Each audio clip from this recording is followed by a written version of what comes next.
ఏంది హస్తే స్నానం వృధైవ తత్ సాధు గీతాంబసి స్నానం సంసార మరణాశనం. గీత అను జలమునందు స్నానం చేయుట చాలా ఉత్తమం. ఎందువలన అంటే అలా చేయడం వలన సంసార మాలిన్యమును నశింపజేయగలదు. భగవద్గీత అనేటటువంటి జలమునందు స్నానం చేయాలి. మనం ప్రతిరోజు మంచి నీటితో స్నానం చేస్తున్నాం. ఎందుకు ఎందుకు చేస్తున్నామండి? దేహానికి ఉన్నటువంటి మాలిన్యాన్ని పోగొట్టుకోవడం కోసం. జలస్నానం దినే దినే. ఎందుకు? దేహానికి ఉన్నటువంటి మాలిన్యాన్ని పోగొట్టుకోవడం కోసం చేస్తున్నాం. మరి సంసారముల నాశనం, సంసారం అనేటటువంటి మలినం కూడా ఉంది మనకు. దేనికి ఉందండి అది? మనస్సుకు ఉంది, చిత్తానికి ఉంది. చిత్తమేమహి సంసార. కాబట్టి మన మనస్సు లేదా చిత్తము, ఆ చిత్తములో ఉన్నటువంటి చింతలు, కోరికలే సంసారం, ఏం లేదు. భార్య, బిడ్డలు, పిల్లలు, ఆస్తిపాస్తులు ఇవి కాదు సంసారం. వీటన్నిటి మధ్యలో ఉండి కూడా సంసారంలో తగులుకొని ఎందరో మహానుభావులు యోగులు ఉన్నారు. జనకాది మహర్షులు ఉన్నారు, వశిష్ఠాది యోగులు ఉన్నారు. వీళ్ళందరూ పెళ్లిళ్ళు అయ్యాయి, సంసారంలో ఉన్నారు. కానీ అందులో తగులుకోవాలి. సంసారం అంటే ఏంటి? మరి సంసారంలో ఉండి వాళ్ళు తగులుకోకుండా ఎట్లా తరింపబడ్డారు? సంసారం అంటే ఇవి కాదు, ఇంకేంటి?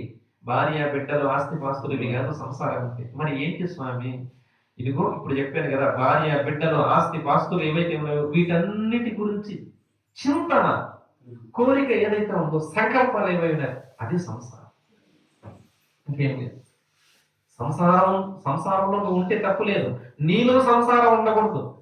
నీలో సంసారం ఏ విధంగా ఉంటుంది? ఇదిగో వీటి రూపంతో ఉంటుంది. చింతన, కోరికలు.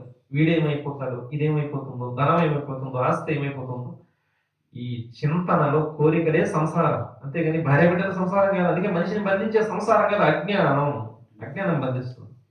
కాబట్టి ఈ దేహానికి ఎట్లయితే మంచి నీటి స్నానంతో దేహానికి ఉన్నటువంటి మాలిన్యాన్ని శుభ్రం చేసుకుంటున్నామో, అట్లాగే ఈ చిత్తమునందు ఉన్నటువంటి సంసార మాలిన్యాన్ని గీతా స్నానం ద్వారా శుభ్రం చేసుకోవాలి. అందుకే సాధు గీతాంబసి స్నానం సంసార మరణాశనం. కాబట్టి గీతయను జలమునందు స్నానం చేయటం చాలా ఉత్తమము. ఈ శ్లోకాన్ని పూర్తి చేసి చెప్పేస్తాను. గీతయను జలమునందు స్నానం చేయుట చాలా ఉత్తమము. ఎందువలన అంటే అలా చేయడం వలన సంసార మాలిన్యమును నశింపజేయగలదు. కానీ అయినా సరే అంటున్నాడు, శ్రద్ధాహీనస్య తత్కార్యం. ఎవరైతే శ్రద్ధ విహీనుడై, శ్రద్ధ లేకుండా భగవద్గీతను తత్కార్యం, ఆ కార్యం చేస్తున్నాడు అంటే భగవద్గీత స్నానం అంటే భగవద్గీత అనుష్ఠానం చేయడం, చదవడం. అంటే ఎవరైతే శ్రద్ధ లేకుండా, శ్రద్ధ లోపము చేత శ్రద్ధ లేకుండా పని చేస్తున్నాడు, భగవద్గీతను చదివినామంటే చదివినాం, అయిపోయింది. ఏదో అట్లా రోజు చదవాలి కాబట్టి అట్లా కాదండి. శ్రద్ధాహీనస్య తత్కార్యం. శ్రద్ధ లేకుండా ఆ పని ఎవరైతే చేస్తున్నారో అట్టి వారు హస్తి స్నానం. హస్తి అంటే ఇక్కడ ఏనుగు.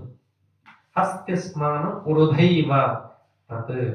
ఎవరైతే శ్రద్ధ లేని వారికి ఆ కార్యము గజ స్నానం ఒకటి ఉపయోగం లేకుండా పోతుంది. గజ స్నానం ఏనుగు కూడా చేస్తుంది స్నానం, ఏమైనా ఉపయోగం ఉంది? కాబట్టి శ్రద్ధ లేకుండా ఎవరైతే భగవద్గీతను చదువుతున్నారో అట్టి వారి యొక్క సాధన ఎటువంటిదంటే హస్తి స్నానం వృధైవ తత్. ఏనుగు ఎట్లయితే స్నానం చేస్తుందో, ఏ ప్రయోజనం లేకుండా పోతుందో, అట్లా అది కూడా వృధాగా అయిపోతుంది, ఏ ప్రయోజనం లేకుండా పోతుంది. అంటే భగవద్గీత చదవమంటున్నాడు, కానీ శ్రద్ధతో కూడుకుని చదవాలంటున్నాడు. ఇదిగా దాన్ని ఎందుకు శ్రద్ధ పెట్టి చదవాలి. గీత ఇక్కడ చదువుతుంటున్నాము, గీత ఇక్కడ వింటున్నాము, మనస్సు కూర్చోకుంటుంది. గీత ఇక్కడ వింటున్నాము, భగవద్గీత ఇక్కడ చదువుకుంటున్నాము, నేర్చుకుంటున్నాం, మనసు ఇంకో చోటికి వెళ్ళిపోతుంది అనుకోండి. అంటే శ్రద్ధ అనేది లేకుండా పోయింది అనుకోండి. ఇప్పుడు ఏమైపోయింది ఆ చేసినటువంటి పని? శ్రద్ధాహీనస్య తత్కార్యం గజ స్నానం వృధైవ. ఏనుగు స్నానం లాంటిది, అది వృధా, ఏమాత్రం కూడా పని చేయకుండా పోతుంది. శ్రద్ధతో చేయాలి ఏ పని చేస్తున్నా సరే. జ్ఞానం కూడా ఎప్పుడు లభిస్తుంది? శ్రద్ధావాన్ లభతే జ్ఞానం. శ్రద్ధ చేతనే జ్ఞానం లభిస్తుంది. శ్రద్ధ చేతనే అన్ని పనులు కూడా జరుగుతాయి. శ్రద్ధ లేని నాడు నువ్వు చేసినటువంటి ఏ పని అయినా సరే అది ఫలితాన్ని ఇవ్వదు. కాబట్టి అన్ని విషయాలలో శ్రద్ధ వహిస్తున్నాం మనం. మనకు కావాల్సిన ప్రతి చిన్న పనిలో అది మనకు అవసరం కాబట్టి, మనకి ఇష్టం కాబట్టి, మనం దాని మీద ఆధారపడి ఉన్నాం కాబట్టి శ్రద్ధ చూపించి చేసుకుంటున్నాం. ఇక్కడికి వచ్చాం, మొదట్లో ఆరోగ్యం వస్తుందా రాదు, నేర్చుకోవాలి, తప్పదు. ఎందుకంటే ఇక్కడ పని చేయాలంటే అందరితో అరబ్బీ మాట్లాడాలి. పని ఎందుకు చేయాలి? జీతం కావాలి. జీతం ఎందుకు? భార్య బిడ్డను పోషించుకోవాలి. అందుకోసమే కదా కోయిట్కి వచ్చాను స్వామి. కాబట్టి నీ అవసరానికి తగినట్లు నువ్వు నీ పద్ధతిని, నీ అలవాటుని మార్చుకుంటున్నావు కదా. అరబ్బీ నేర్చుకున్నావు, ఇక్కడ పద్ధతులన్నీ కూడా అలవాటు చేసుకున్నావు. ఇష్టమో కష్టమో నీకు అవసరం అని చేసుకున్నావు. కాబట్టి ఇవన్నీ కూడా శ్రద్ధ ఎందుకు పెట్టావు? దాని ఎందుకు? నీకు అవసరం కాబట్టి. నీకు అవసరం కాబట్టి శ్రద్ధ, లేదా నీకు ఇష్టం కాబట్టి శ్రద్ధ. చిన్న చిన్న విషయాల ఎందే శ్రద్ధ లేనిది అవి రావు. చిన్న చిన్న విషయంలోనే అంత శ్రద్ధ కలిగినప్పుడు మరి పరమ పవిత్రమైనటువంటిది ఏమి ఈ భగవద్గీత చిన్న విషయం కాదు కదా, పరమ పవిత్రమైనటువంటిది.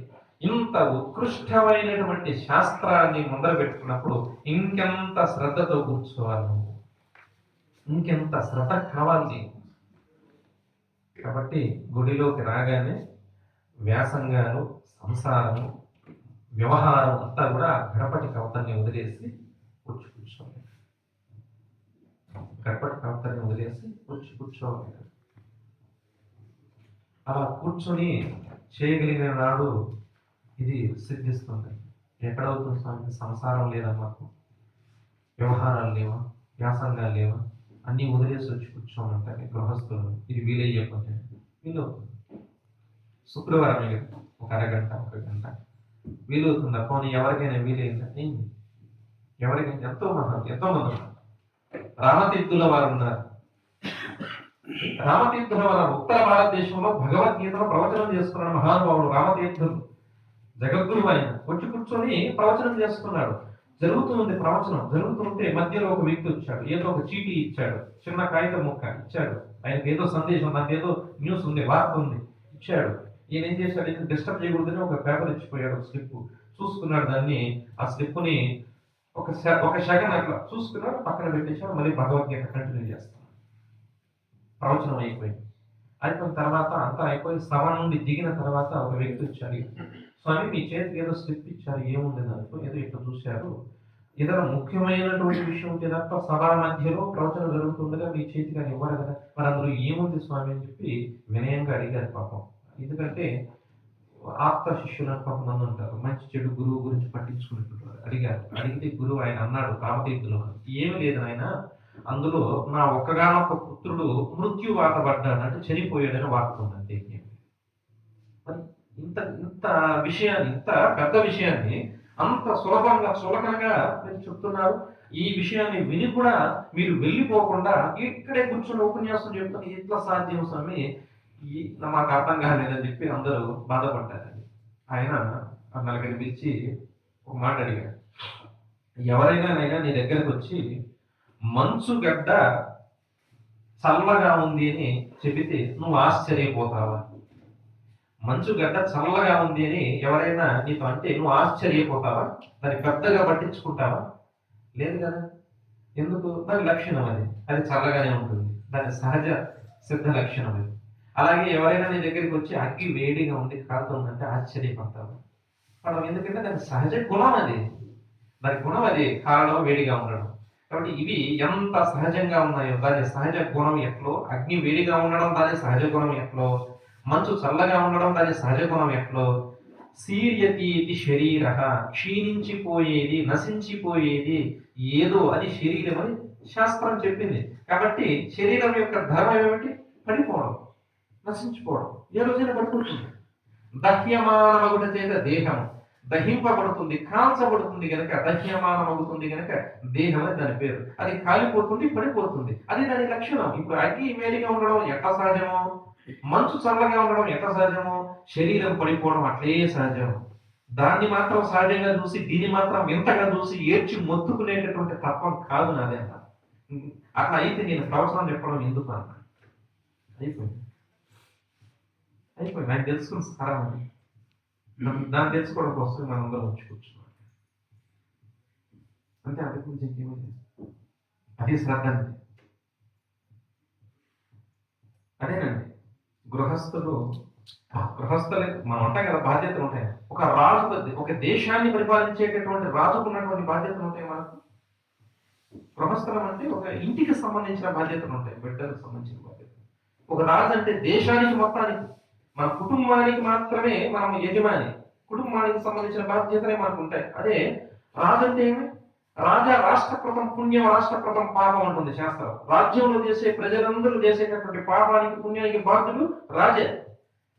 కాబట్టి ఒక రాజు అంటే ఒక దేశంలో ఉండేటటువంటి కుటుంబాలన్నిటికీ యజమాని. ఆయనకి ఎన్ని బాధ్యతలు ఉంటాయి? అన్ని బాధ్యతలు కలిగినటువంటి జనక మహారాజు, జనక చక్రవర్తి వశిష్ఠుల వారు వచ్చి ఉపన్యాసం చెబుతూ ఉంటే బ్రహ్మజ్ఞానాన్ని బోధిస్తుంటూ వచ్చి కూర్చున్నాడు. ఆయన నిదానంగా వచ్చారు. మిగతా వాళ్ళందరూ అంటున్నారు ఆయన లేట్ అయింది, ఆయన కోసమే వచ్చి కూర్చున్నావు, ఎప్పుడు ఆయనే పొగుడుతూ ఉంటాం, ఏమయ్యాను, మేము శిష్యులం కదా అన్నారు. వీళ్ళకి ఇట్లా జనక చక్రవర్తి యొక్క శ్రద్ధ గురించి వీరికి తెలియజేయాలి, జిజ్ఞాస గురించి వచ్చి జనక చక్రవర్తి వారు వచ్చి కూర్చున్నారు. అందరూ సమావేశం అయ్యారు. ఆయన బ్రహ్మోపదేశాన్ని ప్రారంభించాడు. యోగ బలిమి చేత, యోగ శక్తి చేత, తన యోగ మాయ చేత ఆ మిథిలా నగరాన్ని అంతా కూడా కాల్చేశాడు. మిథిలా నగరాన్ని కాల్చేశాడు. కాలిపోతుంది, దగ్ధమైపోతుంది. వచ్చాడు ఒక వార్తను తెలియజేసేటటువంటి వ్యక్తి వచ్చాడు. ఎక్కడ నుంచి గట్టిగా కాకలేశాడు, ఆ నగరం అంతా కాలిపోతుంది, ఏడవడు వెళ్ళండి అని చెప్పి. అందరూ ఒక్కరు లేదు, మా బిడ్డలు, మా ఇల్లు, మా గృహాలు, మా ఆస్తిపాస్తులు, మా పశువులు అని చెప్పి పరిగెత్తుకుంటూ పోయారు. ఒక్కరు లేరు. ఇక్కడ జనక చక్రవర్తి మాత్రం కూర్చోను. అస్సలే ఆయనకున్నటువంటి ఆ శ్రద్ధ ఏమాత్రం కూడా లోపించదు. ఎంత శ్రద్ధతో కూర్చొని ఉన్నారు నిశ్చలంగా. అదే శ్రద్ధతో కూర్చొని అదే తీక్షణంగా గురువు ఎందు గురి, దేని ఎందు గురి కలుగుతుందో అది గురువు అవుతుంది. గురువు ఎందు గురి కలిగి అట్లాగే కూర్చున్నారు. కాసేపటికి ఆ మంటలన్నీ ఆరిపోయాయి. వెంటనే ఆ వార్త చెప్పేటటువంటి వ్యక్తి వచ్చాడు. ఇదేదో ఏం మాయో తెలియదు, మంటలన్నీ ఆరిపోయాయి, ఎక్కడున్నా అన్ని యథాస్థానంగా తిరిగి మళ్ళీ వచ్చి కూర్చున్నాయి, అన్ని అంతా కూడా సవ్యంగా ఉంది అన్నాడు. అప్పుడు కూడా చెల్లించదు. మంటలు వచ్చి కాలిపోతున్నాయి అన్నప్పుడు చెల్లించరా? మంటలు ఏమీ లేవు, అన్ని సవ్యంగా ఉన్నాయి అన్నప్పుడు కూడా చెల్లించరా? అది శ్రద్ధ, అది జిజ్ఞాస. కాబట్టి ఒక కుటుంబంలో ఉన్నటువంటి మనకు బాధ్యతలు ఉంటాయి. ఇన్ని బాధ్యతలు, ఇన్ని వ్యాసంగాల పట్ల, వీటన్నిటి మధ్య శ్రద్ధలు ఉంటుంది. స్వామి గుళ్ళోకి వచ్చారంటే మనతో పోల్చుకుంటే ఆ మహారాజుకు ఎన్ని బాధ్యతలు ఉంటాయి? ఎన్ని బాధ్యతలు ఉంటాయి చెప్పండి? ఆయన ఎట్లా ఉన్నాడు? కాబట్టి అన్నిటికాడికి ఉత్తమమైనటువంటిది యస్మిన్ విజ్ఞాతే సర్వమేవం విజ్ఞాతం భవతి. దేన్ని తెలుసుకుంటే సర్వాన్ని తెలుసుకున్నట్టు అవుతుందో, సర్వానికి ఆధారమవుతుందో అది. కాబట్టి దీన్ని తెలుసుకోవడంలో సర్వాన్ని పోగొట్టుకున్న తప్పులేదు, పోగొట్టుకుని ఎవరు చెప్పడం లేదు, పోగొట్టుకున్నా తప్పులేదు, సర్వానికి అధికమైనటువంటిది అంటున్నాను, అంతే, ఇంకేం లేదు. సంతోషం ఏం లేదు. వచ్చినప్పుడు శ్రద్ధగా ఆ ఫోన్ని సైలెంట్ పెట్టుకుని ఆ గడపలోంచి కారు లోపల పెట్టగానే సంసారం అనే ధైర్యాన్ని బయటని వదిలించుకుని వచ్చి కూర్చున్న శ్రద్ధగా 4 విషయాలు విన్నా, శ్రద్ధతో విన్నామనుకోండి, ఇక్కడ చెవిలో పడతాయి. ఆ చెవిలో పడినవి హృదయానికి కనెక్ట్ అవుతాయి. హృదయంలో ఉన్నటువంటివి మననానికి వస్తాయి, మననంలో ఉన్నవి అనుభవానికి వస్తాయి. వాటిని మనం ఆచరించడానికి అవకాశం ఉంటుంది. శ్రద్ధ లేనప్పుడు చెవిలో పడ్డవి పడినట్టు, ఎట్లయితే కాలుతూ ఉన్నటువంటి పెనం మీద నీరు పడితే ఆవిరైపోతుందో అట్లా ఇదిగో ఈ సంసారం పట్ల ఉన్నటువంటి అన్నింటి చింతన చేత వేడెక్కిపోయింటుంది ఈ మనస్సు. అందులో పడినటువంటి విషయాలన్నీ కూడా ఏమైపోతాయి? ఆవిరైపోతాయి. కాలుతూ ఉన్నటువంటి పెనం మీద పడినట్లు ఆవిరైపోతాయి. ఏం ప్రయోజనం ఉంటుంది చెప్పండి? వినడం అనేది తపస్సు అండి. శృణ్వం తపః. వినడం అనేది ఒక తపస్సు. వినడం అనేది సమర్థవంతంగా, సమగ్రంగా, శ్రద్ధతో కూడుకుని విన్నామనుకోండి, ఆ వినడంలోనే సగం అర్థమైపోతుంది. ఆ బాగా శ్రద్ధతో విన్నామనుకోండి, శ్రద్ధతో కూడుకుని విన్నటువంటిది మాత్రమే మననానికి వస్తుంది. మననంలో ఏదైతే ఉంటుందో అది మాత్రమే అనుభవానికి వస్తుంది, ఆచరణలోకి వస్తుంది.